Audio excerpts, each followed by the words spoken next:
लोकसभा चुनाव से पहले बीजेपी ने भले ही नीतीश कुमार को अपने पाले में ले लिया हो, लेकिन ये राह ना तो नीतीश के लिए और ना ही बीजेपी के लिए आसान दिख रही है। ऐसा इसलिए क्योंकि खुद को बीजेपी का हनुमान बताने वाले चिराग पासवान के तेवर फिर से बदले बदले नजर आ रहे हैं। दरअसल जिस तरीके से चिराग अपने रैलियों में ये दावा कर रहे हैं कि हर पार्टी उन्हें अपने पक्ष में करना चाहती है, वो ये भी कह रहे हैं कि जहां से उन्हें बेहतर ऑफर मिलेगा वो उस तरफ झुक सकते हैं। ऐसे में राजनीति के जानकारों का मानना है कि ऐसा करके कहीं वो अपने राजनीतिक सफर का द एंड ना कर लें। लोकसभा चुनाव से पहले चिराग पासवान ने बिहार के साहिबगंज में अपनी पहली चुनावी रैली की। यहाँ चिराग को सुनने के लिए हजारों की तादाद में लोग पहुंचे थे। भीड़ को जुटाने में तो चिराग कामयाब रहे, लेकिन इस भीड़ को वोट में बदलने में चिराग कामयाब हुए हैं या नहीं, इस बात को चिराग भी अच्छे से समझते हैं। भीड़ का होना एक बात है, लेकिन उस भीड़ को वोट में बदलना किसी टेढ़ी खीर से कम नहीं है। जिस तरह चिराग बिना नाम लिए बिहार के सीएम नीतीश कुमार को टारगेट कर रहे थे, पिछले कई सालों में बिहार विधानसभा में चिराग ने नीतीश कुमार के खिलाफ जो अभियान चलाया, उससे नीतीश की ताकत तो कम हो गई, लेकिन चिराग को भी इससे कोई ज्यादा फायदा होता नहीं दिखा।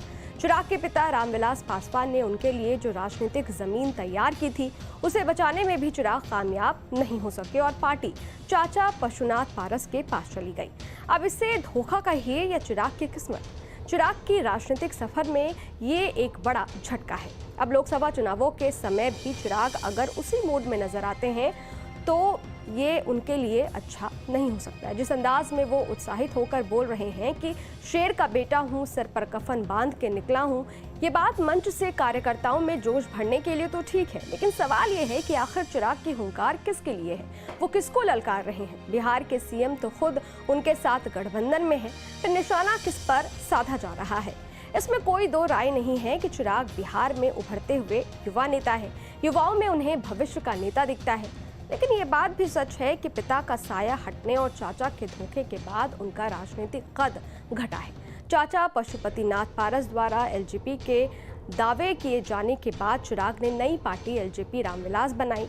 इससे वो इकलौते सांसद हैं। साल 2019 में एलजेपी के 6 सांसद थे, लेकिन चाचा पशुपतिनाथ पारस ने 5 सांसद अपने खेमे में लेकर पार्टी और सिंबल पर दावा ठोक दिया। चिराग ने चाचा के दावे को चुनाव आयोग में चुनौती दी। आयोग ने पार्टी का नाम और सिंबल दोनों को सीज कर दिया।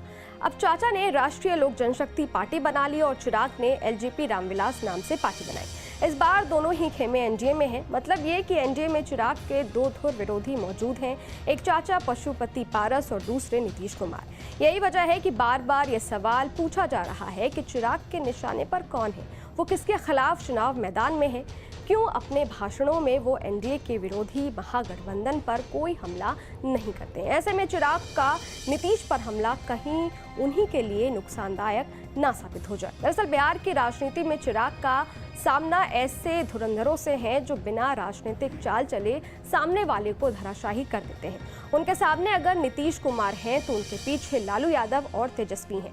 उनके साथ बीजेपी तो है, लेकिन बीजेपी के पास बिहार में कोई बड़ा चेहरा नहीं है, इसलिए उन्होंने फिर से नीतीश को ही चुना है। चिराग को ये बात समझने की जरूरत है। 2020 में बिहार विधानसभा चुनाव में बिना किसी गठबंधन के लोक जनशक्ति पार्टी को चुनाव मैदान में उतारा था। शायद ये भी उनकी एक अपरिपक्वता का उदाहरण था। हालांकि विधानसभा चुनावों में पार्टी को करीब 7% वोट जरूर मिले थे।